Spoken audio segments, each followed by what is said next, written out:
적당히 꽉 차가지고 말씀드려야지. 오늘 이제 국장님들 복지관 봉사 하러 가셨죠? 처음에 그 복지관 봉사 하겠다고 새로운 거니까 마음 내셨다가 몇 번 해보고 신심이 더 나시는 분도 있을 거고, 아이 해보니 별거 아니네, 그냥 그만해야지 하는 분도 있을 거예요. 근데 어찌됐든 한 번만 했든 두 번만 했든 그만한 복이 선업을 지은 겁니다. 세 번을 못해서 생기는 허물은 없는 거예요. 한 번 하고 그만두더라도 한 번 한 선업만 있지 두 번째를 못한 허물은 없는 거예요. 선업의 특질이 그렇잖아요. 그러니까 계속 하시는 분은 계속 선업의 통장에다 계속 저금을 하시면 되는 거고, 마음이 그만두고 싶어서 그만뒀든지 또는 다른 사정이 생겨서 그만뒀든지 그런 분들은 불편한 마음을 가지지 않고 잘했다, 훌륭하다, 나는 참 괜찮아, 이런 마음으로 지내시면 되겠습니다. 그러면서 계속 선업을 짓고 있는 분들한테 수의 찬탄하면은 같은 복이 생긴다고 부처님께서 말씀하시잖아요. 어저께 제가 인도 순례하고 나서 소회를 잠시 말씀드렸는데 좀 두서가 없었죠.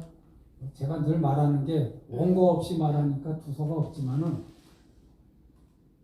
1달러를 기부하고 돌아왔을 때 트럭이 지나가는 걸 제가 못 보고 1달러를 저한테 받은 그분이 저를 잡아 당겨줘서 제가 사고가 안 났다고 말씀드렸는데, 그럼 만약에 거기서 그 사고가 났으면 어떻게 됐느냐?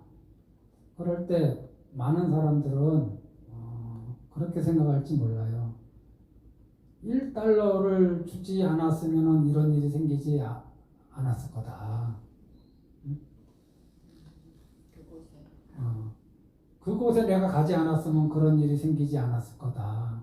내가 어떤 일을 하지 않았으면 그 일이 생기지 않았을 거다. 내가 절에 가려고 나서지 않았으면 접촉사고가 나지 않았을 거다. 뭐 기타 등등. 내가 방생법회에 가지 않았으면 감기에 걸리지 않았을 거다. 기타 등등. 이런 생각을 많이 하게 됩니다.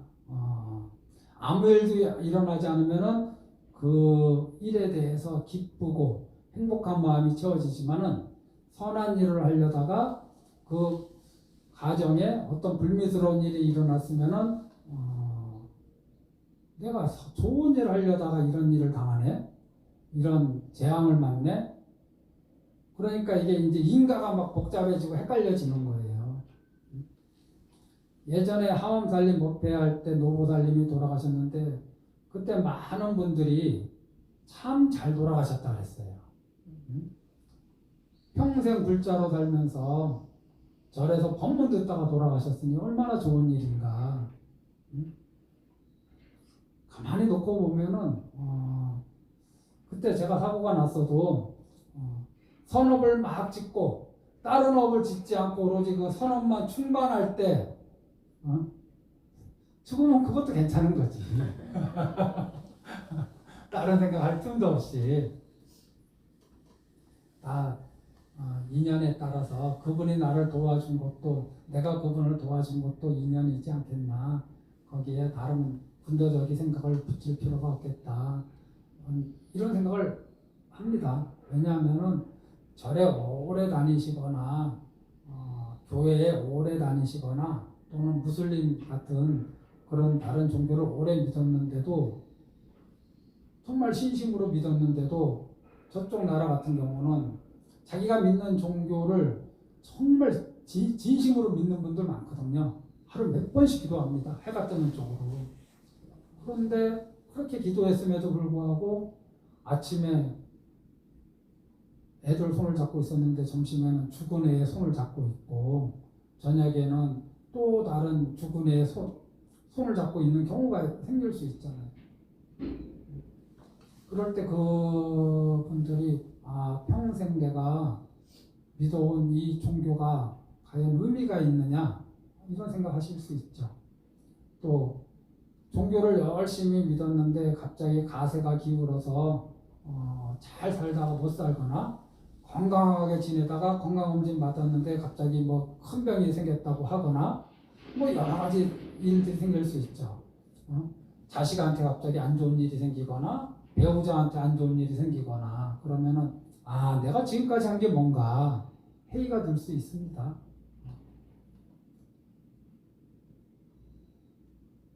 콩 심은 데는 콩이 나고 팥 심은 데는 팥이 나는 거죠. 팥을 콩도 심고 팥도 심었는데 나는 콩 심은 것만 기억하고 팥이 올라오니까 이거 되게 이상하다고 생각할 수 있거든요. 나는 콩도 심고 팥도 심고 뭐도 심었는데 내 기억으로는 콩만 심은 기억만 있어. 근데 나도 모르게 심은 씨앗도 있을 거 아닌가요? 그것이 올라오면 이게 콩 심었는데 왜 팥이 올라오지? 이렇게 착각할 수가 있다. 선업은 선업의 갑으로 돌아오고 악업은 악업의 갑으로 돌아오니까 좋은 일 했을 때 나쁜 일이 중간에 좀 발생하더라도 이것이 연관된 것이 아니다. 그렇게 생각하시는 것도 좋을 것 같습니다. 금강경에서도 그러잖아요. 금강경을 그렇게 열심히 믿고 의지하고 수지 독송하고 여법하게 사는데 그러면은 모든 사람들한테 칭찬받고 존경을 받아야 되는데 왜 비난을 받고 헐뜯음을 받을까? 그렇게 열심히 실행하는데 그러면 열심히 그런 사람을 실행하는 분들을 비난하고 험담하는 분들한테는 큰 악업 아닌가요? 예를 들면 우리가 열심히 수행경진하는 스님을 모함하고 험담하면은 개인적으로 큰 악업 아닌가요? 부처님을 모욕하거나 해부하거나 그러면은 마찬가지로. 그런데 그때 그 당사자가 내가 이렇게 열심히 실행하는데 난 부처님만 믿고 이렇게 열심히 실행하는데 왜 사람들은 나를 이렇게 미워하고 업신여기고 경멸하고 헐뜯을까? 그냥 이런 데 없는 곳으로 가서 살고 싶다. 종교를 바꾸고 싶다. 이렇게 생각할 수도 있죠. 계속 그런 천대를 받으면. 하지만 부처님께서는 그렇게 천대를 받음으로써 다음에 받을 엄청나게 큰 악업이 사라지는 거다. 이게 그 이치만 알면 눈만 맑으면은 이거보다 남는 장사가 없거든요. 지옥에서 무간업을 보낼 것이냐 사람들의 비난과 헐뜯음을 받는 것으로 끝낼 것이냐. 아주 심플하고 간단한 계산인데 우리는 현실에서는 그것까지 파악하기가 힘들죠. 그래서 인과법이 쉬운 듯한데 굉장히 어렵습니다. 득도에서 전생을 알고 금생을 알고 후생을 알지 않는 한 이걸 명확하게 아는 분은 거의 없다고 봐야죠. 여담이지만 그러니 어디 가서 점순이 점돌이한테 사기당하지 말고 자기의 미래를 자기의 과거를 그런 이들한테 3만 원, 5만 원으로 저렴하게 알려고 하지 말고 그 돈 있으면 가족들 고기나 사가지고 화목하게 웃으면서 즐거운 시간을 보내시라고. 또 오늘 말씀드렸나? 어저께 말씀드렸나? 집착하고 불만. 이게 불만이라는 게 제가 한 10여 년 전에 오대산에 갔다 온 이후로 몇 번씩 말씀드렸는데 처음은 노부부가 날씨가 안 좋으니까 할아버지가 계속 불만을 얘기하더라고요. 해외여행 처음 왔는데 비가 와서 날 여행 조졌다. 그분 말씀을 하면 그대로. 재수가 없다. 뭐 점심에 만나도 또 그렇게 얘기하시고 저녁에 만나도 그러니까 같이 오신 할매가 완전히 기진맥진해가지고 넋이 나갔더라고.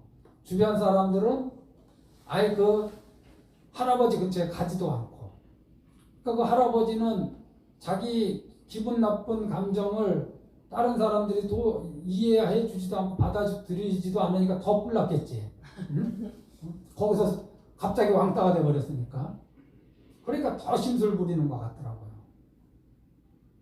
비가 오면은 그건 내가 어쩔 수 없는 거 아닌가요?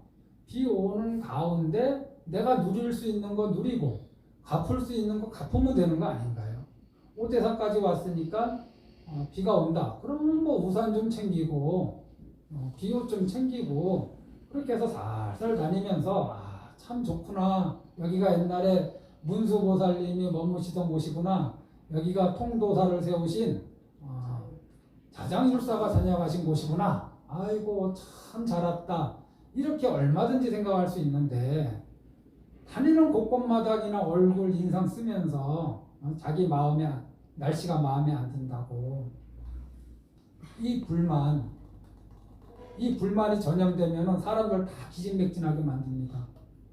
사람에 대해서 만족스럽지 않은 걸 우리 불만이라 하잖아요. 배우자에 대해서 불만이 있고 자녀에 대해서 불만이 있고 부모에 대해서 불만이 있고 많죠. 형제에 대해서 불만이 있고 그것이 내 마음에 차지 않아서 불만이 생기는 것도 있고 저 사람의 현재 형편이 좀 내가 볼 때 좀 쪽팔리고 체면을 좀 상하게 하는 것 같아서 불만이 있는 경우도 있고 그렇죠.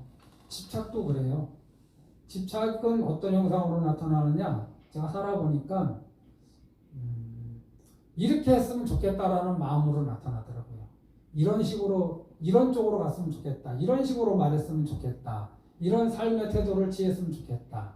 이것이 되었으면 좋겠다 하는 쪽으로 나타나더라고요. 집착은. 그게 안 됐을 때 본인만 힘든 게 아니라 상대방을 달달달달 볶게 되죠. 그렇게 했을 때 그렇게 해도 안 됐을 때 뭐가 생기느냐? 중간중간에도 계속 생기는 거야. 불만이. 그래서 집착과 불만은 동전의 양면과 같은 거 아닌가요? 자기가 원하는 대로 다 될 리가 있나? 원하는 대로 되지 않으니까 불만이 생기는 거죠. 그러면 입장을 바꿔놓고 생각해서 어느 누군가가 내가 귀하게 여기는 나와 귀한 인연이 있는 어떤 사람이 계속 나한테 여예스님은 이렇게 했으면 좋겠다. 여예스님은 3시에 일어났으면 좋겠다. 여예스님은 2시에 일어났으면 좋겠다. 여예스님은 하루에 4번 기도했으면 좋겠다. 스님답게 살았으면 좋겠다. 뭐 했으면 좋겠다.